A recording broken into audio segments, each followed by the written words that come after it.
HM Shahzad साहब, आपकी तरफ आना चाहूँगा। मोटर डीलर्स एसोसिएशन जो है वो उनको कोई ख़ास मराहत या फिर टैक्स के हवाले से रिलीफ की तवक्को है इस बजट में? देखिए, इस दफ़ा ये फर्स्ट टाइम हो रहा है कि आईएमएफ ने जो है हुकूमत से 3 चीज़ों के ऊपर डिस्कशन की है और हमें उम्मीद है कि आज बजट में ये भी क्लियर हो जाएगा। एक तो यूज़ गाड़ियाँ जो आती हैं बाहर से, उसकी एज लिमिट 3 साल से बढ़ाकर 5 साल की जा रही है और साथ में कमर्शियल इंपोर्ट की भी बात की गई है। और आइंदा 5 साल में जो इस वक्त बहुत हाईली टैक्सेस हैं, जो टीआर बैगेज गिफ्ट के तहत जो गाड़ियाँ आती हैं, 128% से लेके 502% तक टैक्सेस हैं। जो आईएमएफ ने हुकूमत से कहा है कि ये तजरीज़ स्लोली 5 साल में इसे आप ख़त्म करेंगे। तो आज हमें उम्मीद है कि इंशाल्लाह एक तो हमें एज लिमिट अगर 3 साल की जगह 5 साल हो जाती है तो अवाम का भी फ़ायदा हो जाएगा, हुकूमत का भी फ़ायदा हो जाएगा।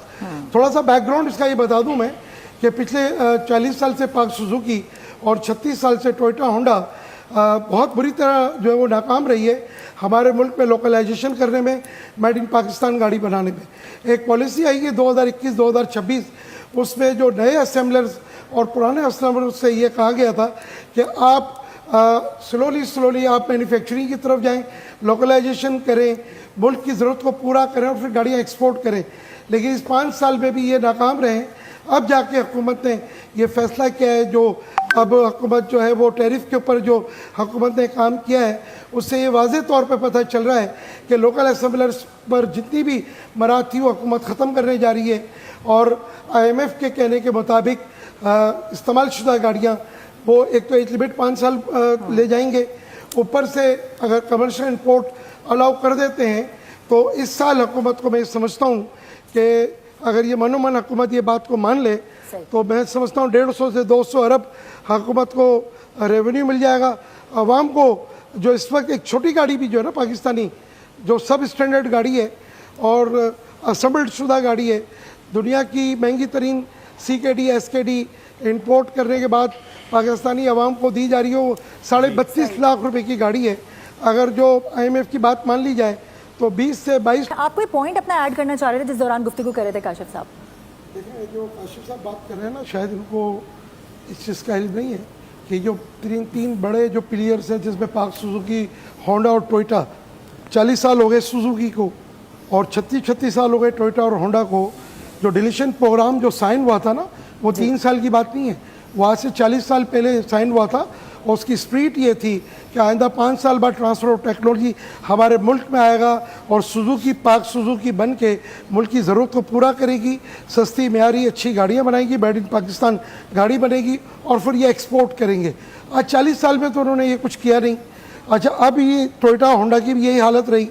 वही जो है वो असेंबलर्स आज तक देखे ना, अरबों डॉलर सिर्फ CKD SKD इंपोर्ट करने में। कभी कभी मुझे ऐसा लगता है कि हुकूमत जो ये IMF से कर्जा लेती है, ये शायद इनकी CKD SKD असेंबली इंपोर्ट करने के लिए कर्जा लेती है ताकि ये सिर्फ जो असेंबलर्स हैं ये इंजॉय करें पाकिस्तान के अंदर। तो हर चीज़ को मैं भी दर्द रखता हूँ पाकिस्तान का। मैं चाहता हूँ कि मेड इन पाकिस्तान गाड़ी हो, हमारे मुल्क का सबसे पहले फ़ायदा हो, ना कि ये चंद लोगों का। अब उसके बाद जो ये बाकी आए, कुछ चाइनीज़ आए, कोरियंस आए, वो भी इनके रंग में रंग गए, इनके मुंह पर भी वही खून लग चुका है, वो जाना ही नहीं चाहते हमारे मुल्क में लोकलाइजेशन। किस तरह शहजाद साहब ठीक किया जा सकता है? देखिए, बात यह है कि जहाँ हुकूमत वक्त नहीं हुकूमत तो 40 साल में जो हुकूमतें रही हैं सब जिम्मेदार नहीं, वो सब जिम्मेदार। लेकिन सबसे बड़ा मुद्दा तो मौजूद है ना, असेंबलर्स मौजूद हैं, वेंडर मौजूद हैं, लेकिन यूटिलाइज ना करना ये भी तो एक बहुत बड़ा है ना। क्यों आज तक इन्होंने कहीं ना कहीं तो आप लोग भी देखें, अब आप ऑटोमोटिव सेक्टर्स के एसोसिएशन के चेयरमैन हैं, आपसे हम आज ये पहली बार ये बात सुन रहे हैं, आप लोग भी तो उस मुद्दे को बहुत ज्यादा उठाते नहीं है ना। देखिए, मैं तो शायद ही पाकिस्तान का शायद ही कोई टीवी हो, वरना आप किसी भी उस पर जाके फेसबुक पे या उस पर जाके आप जो है ना सिर्फ HM डाल दें तो आपको पता चल जाएगा कि मेरी कोशिशें क्या रही हैं। मैं पाकिस्तान रेड टैपिज्म की वजह से तबाही है। 3 साल का डिलीशन प्रोग्राम था, हुकूमत जितनी 40 साल में हुकूमत रही है सब जिम्मेदार हैं। उन्होंने वो अगर टोयोटा को सही तरह इंप्लीमेंट करवाते, ये उनकी जिम्मेदारी थी।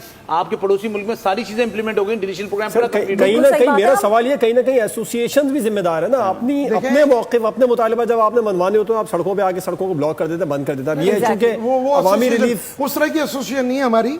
मैं आपको जरा क्लियर बता दूं, हम एक इज्जतदार कारोबारी लोग हैं सारे, और हम अपने मौक़िफ़ को अच्छी तरह बयान करना भी जानते हैं, और हुकूमत के इदारों में जाके बात करना भी जानते हैं। सुनी जाती है, बिल्कुल सुनी जाती है, ऐसा नहीं कि नहीं। अभी आप खुद कह रहे हैं 40 साल में सब कहाँ है वो भी देखना होता है। बाज़ वक़्त हम भी पीछे इसलिए होते हैं कि मुल्क का मफाद कहाँ है। देखिए, आज हमारी लड़ाई ये नहीं है, हमारी लड़ाई तो ये है कि हमारे मुल्क में मैन्युफैक्चरिंग क्यों नहीं है, हमारे मुल्क में लोकलाइजेशन क्यों नहीं है, हमारे मुल्क में एक शख्स जिसके मियाँ बीवी 2-3 बच्चे हैं, वो एक सस नहीं ले सकता। सब्सक्राइब करें और बेल दबाएं ताकि कोई खबर रह न जाए।